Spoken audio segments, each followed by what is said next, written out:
Start. నమస్కారం అండి, నా పేరు సాయి శ్రీనివాస్. 30 years ఇండస్ట్రీ పృథ్వీరాజ్ గారు అబ్బాయినండి. ఇవాళ రీసెంట్గా మార్నింగ్ న్యూస్ బులెటిన్ చూసి మేము చాలా డిసప్పాయింట్ అయ్యాము. అది మా డాడీ కూడా ఇప్పుడు హైదరాబాద్లో లేరు, షూటింగ్ పని మీద అబ్రాడ్ వెళ్ళారు.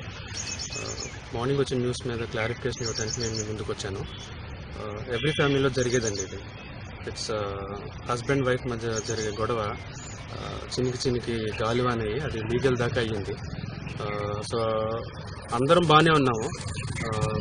మదర్కి ఫాదర్కి మ్యారేజ్ అయ్యి ఇట్స్ ఆల్మోస్ట్ అరౌండ్ 30 years అవుతుంది. మరి ఏం మిస్అండర్స్టాండింగ్స్ వచ్చాయో ఏమైందో తెలియదు, కానీ లాస్ట్ 1 year నుంచి ఇంట్లో ఎవరికి మనశ్శాంతి లేదండి. మా మదర్కి కానీ, మా ఫాదర్కి కానీ, నాకు కానీ, మా వైఫ్కి కానీ, మా సిస్టర్కి కానీ, వాళ్ళ ఫ్యామిలీస్కి కానీ. సో ఇదేదో దగ్గర ఉండి సార్ట్అవుట్ చేసుకుంటే బెస్ట్ అనుకున్నాం, కానీ అది కాస్త ఇంత దాకా దారితీస్తుందని తెలియదు. సో పృథ్వీరాజ్ గారు మనకు అందరికీ తెలిసినట్టే, మీకు ఎంత కష్టపడి పైకి వచ్చారో మనకు అందరికీ తెలుసు. ఆయన మీద ఇలాంటి అలిగేషన్స్ రావడం చాలా బాధాకరం. నాకు డాడీ కంటే ముందు ఆయన ఆర్టిస్ట్గా పరిచయం చిన్నప్పటి నుంచి. సో ఆయన కరెక్ట్గా ఎదుగుతున్న టైంలో ఇలాంటి అలిగేషన్స్ రావడం చాలా బాధాకరం. ఫ్యామిలీ డిస్ప్యూట్స్ ఉన్న మాట వాస్తవమే, అది లాస్ట్ 1 year నుంచి వైఫ్ అండ్ హస్బెండ్ మీద ఫ్యామిలీ డిస్ప్యూట్స్ ఉన్న మాట వాస్తవమే, అది లాస్ట్ 1 year నుంచి నడుస్తున్నాయి. అది ఇంత దాకా దారితీస్తుందని డాడీ కూడా ఎక్స్పెక్ట్ చేసి ఉంటారు. అండ్ మా మదర్ కూడా చాలా అమాయకుడండి, ఏమీ తెలియదు. అలాంటి మనసత్వం ఉన్న ఆమె ఈరోజు లీగల్గా ప్రొసీడ్ అవుతుందో అన్న కేసు ఏంటంటే మేము డైజెస్ట్ చేసుకోలేకపోతున్నాము. Somebody is brainwashing my mother అండి, that's what I can say.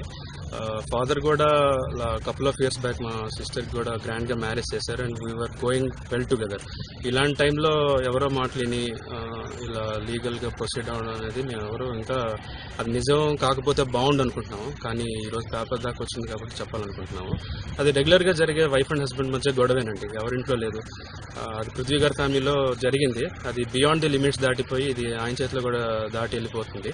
So ఇది అన్నీ సర్దుమణుగుతాయని కోరుకుంటున్నాను. ప్రస్తుతం నాన్నగారు కూడా షూటింగ్లో పని మీద అబ్రాడ్ వెళ్ళారు. సో నేను యాక్చువల్లీ సాఫ్ట్వేర్ ఇండస్ట్రీలో పనిచేస్తానండి. నాదే ఉందండి, ఇలాంటి ఇష్యూస్ ఏమైనా వస్తే బాధపడతాను, లేకపోతే ఇంట్లో నుంచి వర్క్ చేస్తాను, ఏదో ఒకటి చేస్తాను. కానీ డాడీ పరిస్థితి అలా కాదు కదండి, he has to face the camera. So ఆయన expression is his life. So దయచేసి ఆయన ప్రొఫెషన్ని కించపరిచేలా, ఆయన ప్రొఫెషన్కి భంగం కలిగేలాగా ఏ న్యూస్లో నమ్మద్దు. పృథ్వీరాజ్ గారు ఇండస్ట్రీకి ఎలా పైకి వచ్చారో అందరికీ తెలుసు. సో ఆయన అబ్రాడ్ నుంచి రాగానే ఆయన ఎక్కువ డీటెయిల్స్ మీతో షేర్ చేసుకుంటారు. సో దయచేసి న్యూస్ని నమ్మద్దు. సో నిజాలు కోర్ట్ ప్రొసీడింగ్స్లో తెలుస్తాయి. Thank you. Thanks for watching. For more interesting updates, don't forget to subscribe Filmy Looks.